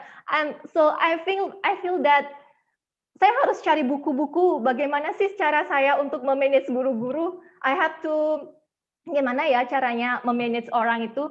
Saya sampai kebingungan mencari buku. And what books that better for me? Pokoknya I'm very confused. But I'm sure the owner say, Sinta, you will take this challenge or not? Okay, I take it. I won't try my best. Hopefully I can do it. So yeah, saya hanya oke, jalani aja. Kalau kamu nggak mengambil kesempatan itu dan kamu nggak mencoba, you don't even know kamu bisa atau nggak. Kalau kamu hanya, aduh aku belum siap, aku belum ada pengalaman, belum apa. But kapan kamu siap kalau kamu nggak mencoba? You have to try that first before you want to move to the comfort zone. Anggaplah saya ini move to my comfort zone. So I just do it. I just try my best and tetap belajar sama senior-senior, sama teachers, lecture. Jadi saya sangat terinspirasi sama dosen-dosen yang tercinta di kampus kita ini. Our lecture is my inspiration for me. So saya sangat bangga melihat mereka. So that's why I'm really I have a forward. Wow, Miss ini keren ya, Mister ini keren ya. Bisa nggak sih saya kayak Misternya? Bisa nggak sih? So I feel like that. So saya terinspirasi. So saya mencoba sesuatu yang baru yang belum tahu saya bisa atau enggak melakukan itu.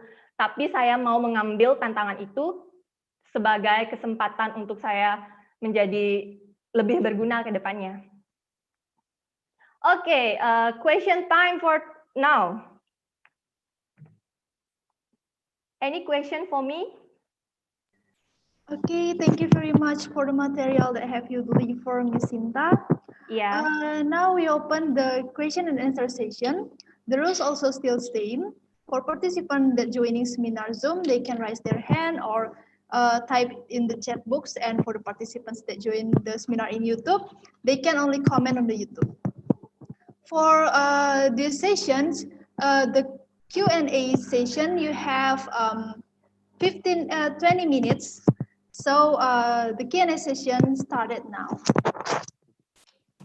Okay. We have a question from Miss Diaz. Okay. Oh, Miss Diaz. The question is, dorongan sebesar apa yang membuat Miss Sinta sebagai really fresh graduated berani mengambil posisi sebagai kepala sekolah di antara para guru yang sudah lebih berpengalaman dari Miss Sinta? Di masa pandemi ini banyak lulusan angkatan corona maupun angkatan lama merasa kesusahan mencari pekerjaan. Tapi Miss Sinta sebaliknya. Boleh minta tips untuk jadi fresh graduated yang meroket seperti Miss Sinta?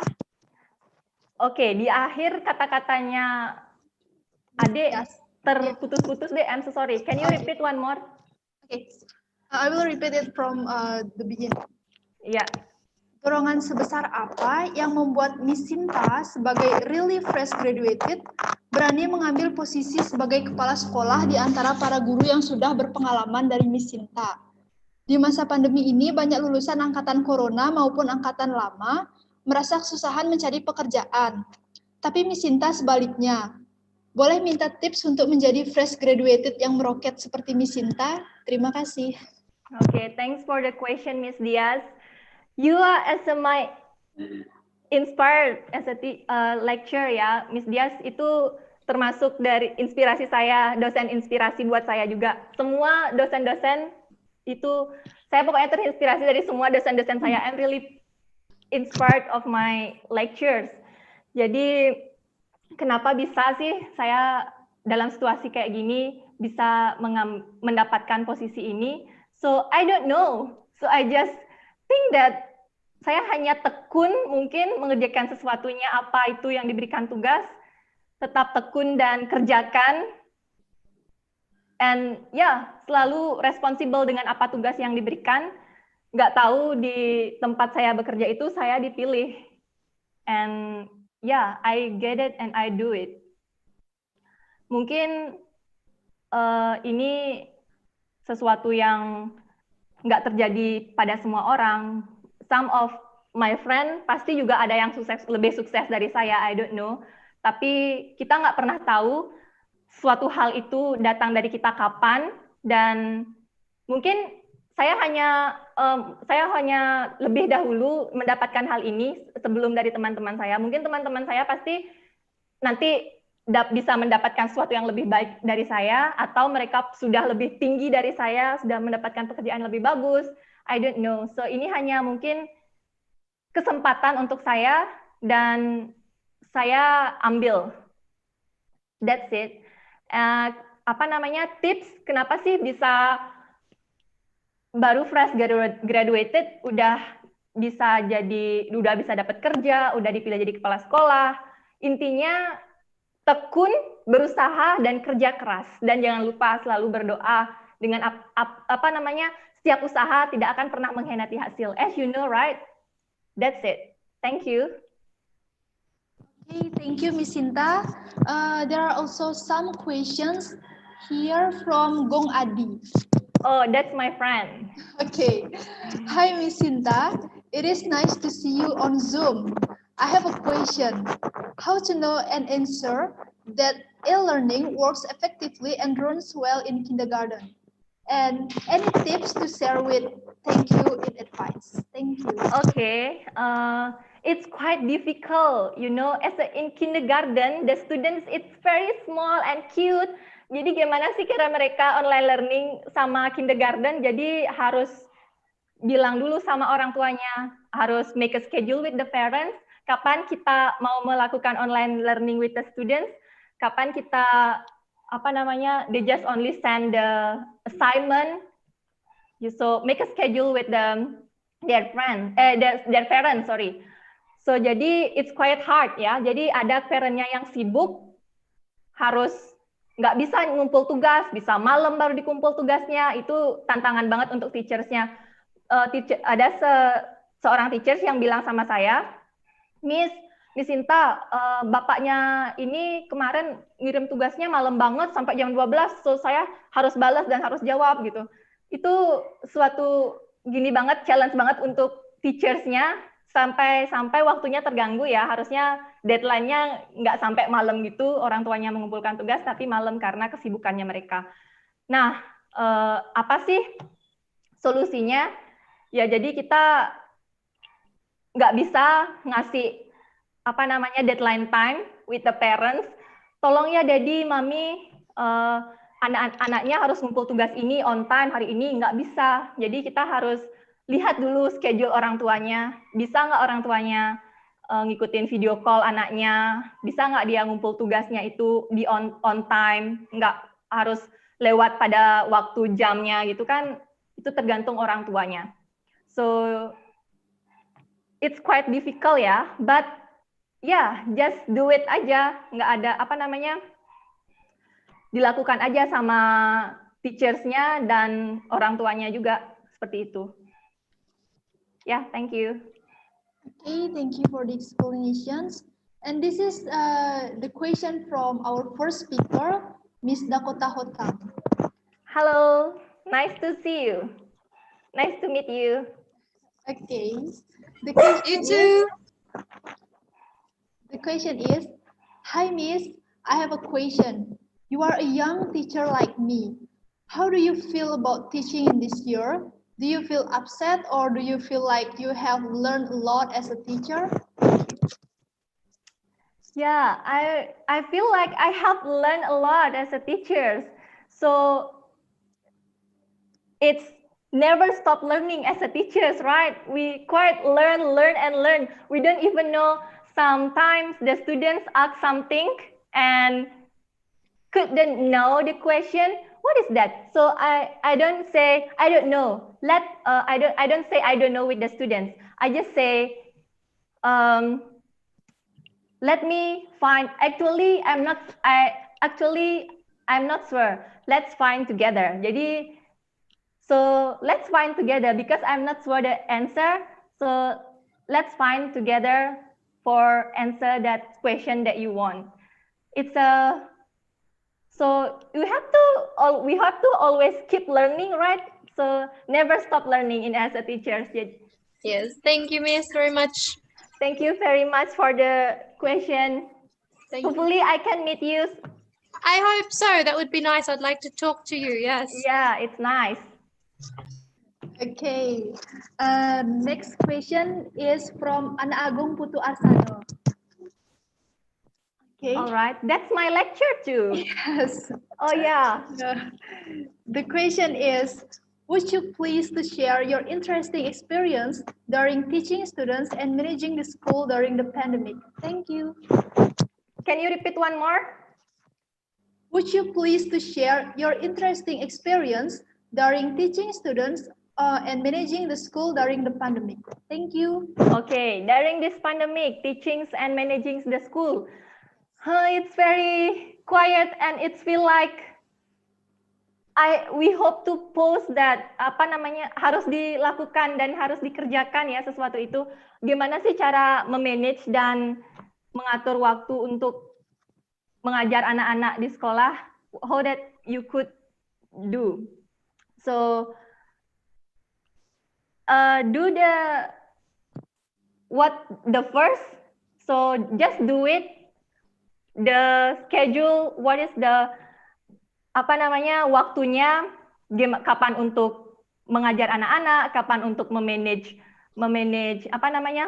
di kindergarten. So just plan, just make yang mana yang lebih dahulu dilakukan, lakukan yang terlebih dahulu, dan yang mana yang belakangan, lakukan yang terlebih belakangan.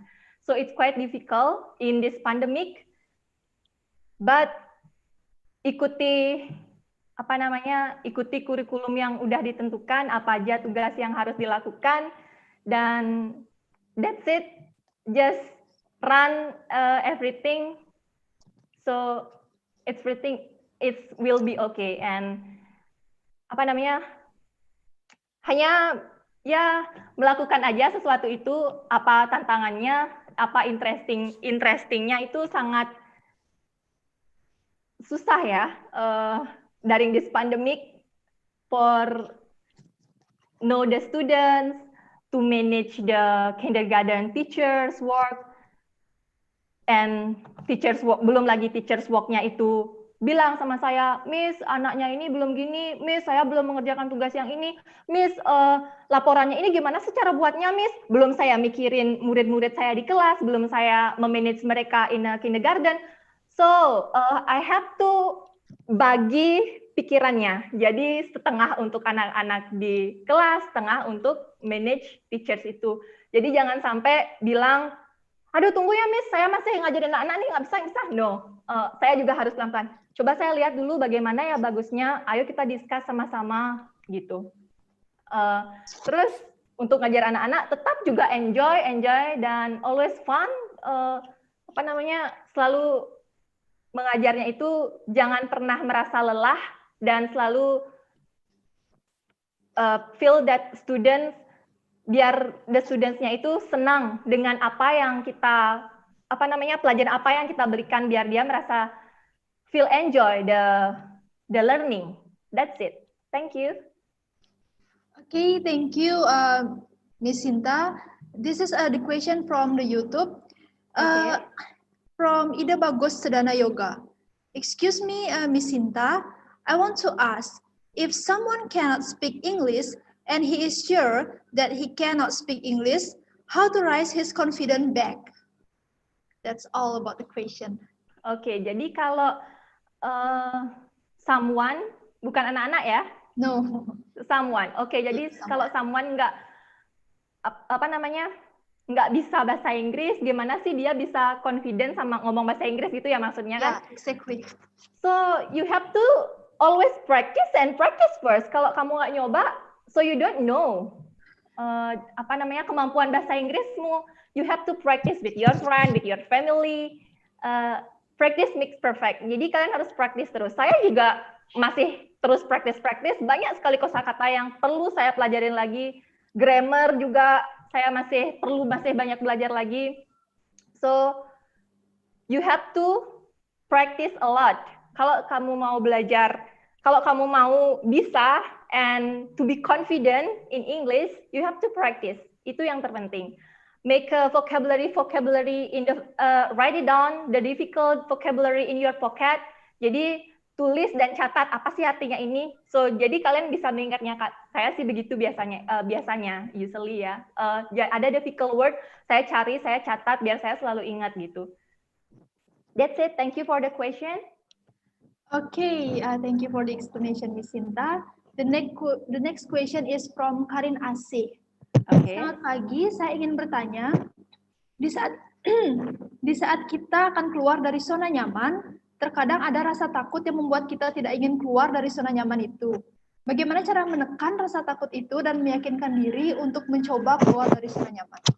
Oke.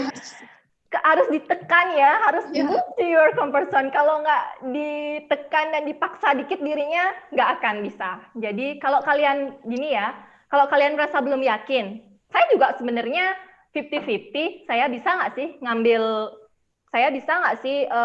posisi as a kindergarten headmaster in kindergarten. So saya harus, I just take that. I feel that also, so I say before ya, I less inexperienced. I'm a fresh graduated. So, jadi gimana sih cara menekan biar keluar dari zona nyaman itu? Kamu harus yakin dulu, saya bisa. Kalau kamu masih ragu-ragu sekali, ya jangan dulu. Yakin terlebih dahulu, kamu bisa. Saya pasti bisa, saya yakin. So, you can get and you take that challenge. Jadikan challenge itu jadi kesempatan untuk kalian. Itu jadi harus yakin, harus post. Jadi kalau nggak post, nggak bisa. Mungkin ada dorongan dan semangat dari orang-orang terdekat. Coba tanya mereka, bagaimana ya, saya ambil nggak nih? Kalau mereka suruh, paling ambil itu kesempatan yang bagus, seperti itu. Tapi dalam diri hati benak Anda terdalam itu belum yakin. Duh, saya nggak yakin, gimana ya? Jangan dipaksa kalau kamu nggak yakin. Nanti di tengah jalan kamu akan bisa merasa terpaksa melakukan sesuatu itu. Merasa terpaksa, kayak tertekan. Jangan buat sesuatu yang membuat Anda tertekan. Cintai pekerjaan Anda. Misalnya kalian harus menyukai apa yang kalian lakukan terlebih dahulu, itu lebih baik. Jadi kalau kalian harus post, ya emang harus di-post dan ambil, tapi harus konsisten dan lakukan. Jangan hanya anggap kebanggaan semata. Wow, I'm to be, aku sudah menjadi kepala sekolah. Jangan merasa sombong, aku no. There is a lot of thing, there is a lot of lesson that you have to always practice dan harus pelajari lagi, harus banyak responsibility. So kalian harus gimana ya, yakin, tanya sama diri terlebih dahulu, harus yakin kepada diri sendiri sebelum kalian move in your comfort zone. Kalau belum yakin, harus paksa juga dirinya harus yakin ya. Itu harus di-force memang. But jangan ragu, harus tetap semangat dan lakukan. That's it. Thank you. Okay, thank you for the answer, Miss Sinta. Here there is someone who raised his hand. I will allow to talk. Okay. For Igede Aditya Junaifer, you can ask the question directly. Okay.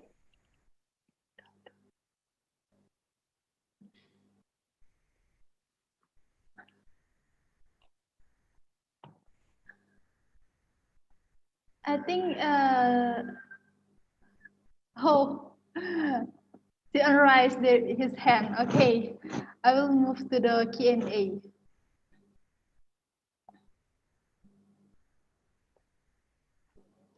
Okay. Oh, this is the question from Igede Aditya Junaifer. How your solution to make any other's teacher maybe more old than you to make them respect with you? Thank you. Oke, jadi gimana sih cara menghargai teachers, membuat teachers itu respect sama kamu gitu kan ya? So hargai dia dulu, hargai dia, gimana dia, cari tahu tentang dia, gimana sih orang ibunya ini, dia kayak gimana ya orangnya, cari tahu dan mencoba mendekati dia. Take close with that teachers. Jadi kalau saya sendiri sih seperti itu ya, pengalaman saya. I share my experience, oke? Jadi ada nih teachers di sekolah yang nggak mau mengumpulkan pendapat pada saat meeting sama teachers yang kindergarten yang lain. Dia diam waktu saat meeting, nggak mau share information apa, kesulitan apa, ide apa yang untuk dipelajari nanti. Dia hanya diam. Saya tanya, Miss bagaimana? Miss bagaimana? Iya saja jawabannya. So, jadi saya nggak tahu bagaimana sih Miss ini. Saya bingung. Aduh, ini Miss-nya lebih, dia tuh gimana ya gitu. Saya really worry in myself, really confused, you know. So I hope that saya bisa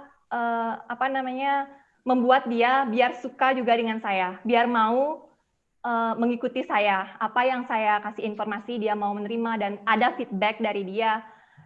Ini sangat susah ya buat saya, tapi akhirnya after meeting itu dan yang dia nggak mau mengumpulkan pendapatnya, yang dia hanya diam saja, say yes only, she don't say anything, padahal saya sangat memerlukan pendapatnya dia gitu. So I just after meeting saya datangi kelasnya dia. Saya samperin dia in face to face ya. Jadi harus after itu dia mau mengumpulkan pendapatnya, banyak sekali informasi-informasi yang dia berikan. Miss, banyak kayak gini-gini. Why? Kenapa sih teachers-nya ini nggak ngomong tadi pas meeting? Kenapa sih saat baru saya samperin dia individu kayak gini, baru dia ngomong banyak mengumpulkan pendapatnya? Why not in that meeting, Miss? Dalam hati sih. Oh, oke. I just smile and say, oh, oke, Miss, oke gitu. Oke, Miss, nanti tolong ya dikumpulkan RTP-nya untuk saya, biar saya bisa cek dan saya tanda tangani, saya harus kumpulkan ke dinas, I say like that. Oke, Miss, tolong ya deadline-nya jam segini. Oh ya, jadi saya merasa, oh, Miss ini mungkin ada gimana ya sama teachers yang lain, jadi dia takut mengumpulkan pendapatnya. Mungkin saya harus samperin dia secara individu, dia lebih share sama saya dengan apa yang dia tahu gitu. Saya juga merendah, maaf nih Sinta di sini baru, saya di sini baru, dan saya sebagai kepala sekolah mungkin bisa dibilang atasannya Miss, tapi posisi saya lebih tinggi di atasnya, Miss. Mohon maaf, sama-sama belajar ya. Saya bilang itu. Oke, jadi kita sama-sama. It's okay. Dia just bilang like gitu itu, dan dia mau nge-share apa sih yang ada, keluh kesah dia selama mengajar itu, dia mau. Dan itu kunci pertamanya sih, kalau mau dihargai harus hargai orang lain dulu. Jadi seperti itu. Thank you. Okay, thank you for the answer. The next question is from Sista Dewi. Okay. How to make all of the students are understand with what that have teach to them. That's all about the question. Okay. Ya, bagaimana sih cara kita tahu student itu udah ngerti apa belum dengan apa yang kita jelasin? Ask them directly in one by one, in face to face, on a video call dalam situasi pandemi kayak gini. Jadi kalau hanya sekedar dia mengumpulkan tugasnya di grup, without call them one by one, jadi kita nggak tahu. Kalau cuma hanya sekedar mengumpulkan tugas itu, jadi kasih mereka pertanyaan secara video call, secara langsung, suruh dia menjawab secara langsung, dari sana bisa tahu si muridnya itu udah ngerti apa belum dengan apa yang saya sudah jelaskan dalam video pembelajaran yang saya buat. Seperti itu biasanya. Thank you. Okay, thank you for the answer. Now the next question is from Sri Mulyati Dewi. Good morning, Miss Sinta. Bagaimana cara kita menjalankan sesuatu tanpa ada niat dan tanpa ingin keluar dari zona nyaman itu? Apakah itu bisa berjalan sesuai keinginan tanpa ada kendala apapun? That's all. Kalau tanpa adanya niat, ya nggak bisa ya. Kita harus niat dulu. Tantangan itu harus kita ambil dan harus push terlebih dahulu, niat dulu dari hati yang terdalam dan juga orang-orang di sekitar yang ada di dekat kita. Jadi kalian harus niat terlebih dahulu.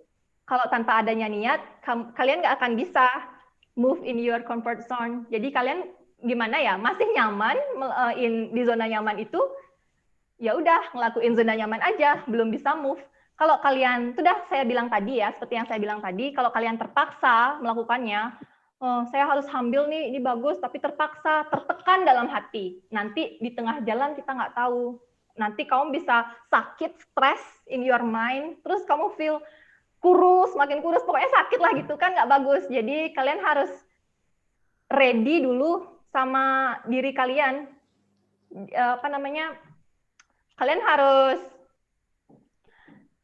lakukan dan harus push yourself to move in your comfort zone. Jadi dalam diri sendiri sih terlebih dahulu. Yakin, harus yakin. Jangan tidak yakin. Kalau nggak yakin, ragu-ragu, nanti di tengah jalan, no good gitu. Ya, seperti itu. Terima kasih. Okay, thank you very much for answering all the questions, Miss Sinta. Because time is up, so we just can end this Q&A session until here. But before it, there is ada satu salam dari Miss Dias. Oh ya. Untuk Miss Sinta, jangan lupa jaga kesehatan fisik dan mental in the middle of your business ya, Miss Sinta. Thank you. Thank you very much, Miss Dias. Thank you so much for your inspiration. Miss Dias itu adalah salah satu dosen pembimbing saya waktu skripsi. Dan saya banyak dapat inspirasi-inspirasi juga dari Miss Dias. Thank you so much, Miss Dias. And I hope you keep healthy too and take care of yourself. Okay, thank you very much for our honorable speakers and our beloved participants. That's all about the seminar today. After the delivering material from our first and second speaker, I can conclude that doing teaching and learning by online during this pandemic era can be the best solution, but of course, there will be some challenges appear, such as in learning system, the method or the way from offline, which changed to be online and make it a little bit difficult. Make an extra data, teacher also can see what is happening, etc. But there's still some ways to enact challenges as the innovations by by checking the students, make the teaching and learning class more exciting by use a lot of ways and strategy.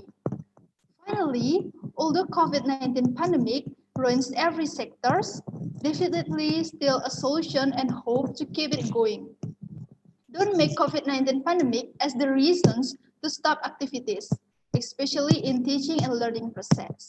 Okay, that's all about our seminar. I would like to say thank you for all participants that have joined this seminar and also my honorable speakers. And for the participants, don't forget for fill the link in Google Form, which has been posted on the comment YouTube and chat box in Zoom meeting. The deadline for filling the blank is until 1 p.m. Okay, for all of the participants, please open your camera because I will take a documentation right now. Okay, I hope you turn on the camera. Okay.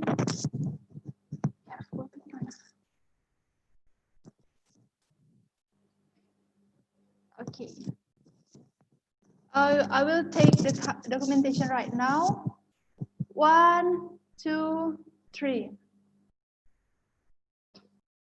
Okay, wait a moment. Wait a moment.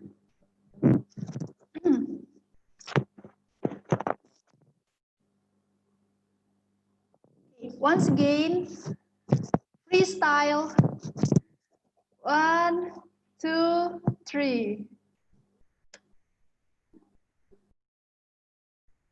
Okay, wait a moment.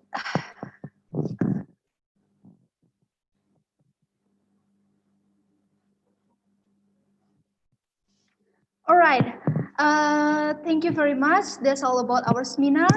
And the next agenda will be continued to the MC. Thank you. Closing ceremony. The virtual academic English classroom program of English Language Education Study Program, Faculty of Teacher Training and Education, Mahasaraswati Denpasar University, 2020. The Honorable Vice Dean, the Head of English Study Program, Secretary of English Study Program, other distinguished guests, ladies and gentlemen. That was the agenda of the Virtual Academic English Classroom Program of English Education Study Program, Faculty of Teacher Training and Education, Mahasaraswati Denpasar University, 2020. Thank you for your nice attention, and we are really sorry and do apologize if there are any mistakes. Om Santi, Santi, Santi, Om. Wassalamualaikum warahmatullahi wabarakatuh. Shalom Nama Budaya, salam sejahtera.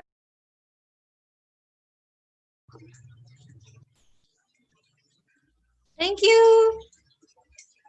Thank you so much. Thank you so much. I'm so sorry if there is any mistake. Akhirnya AFS versi kolom. Ya selesai.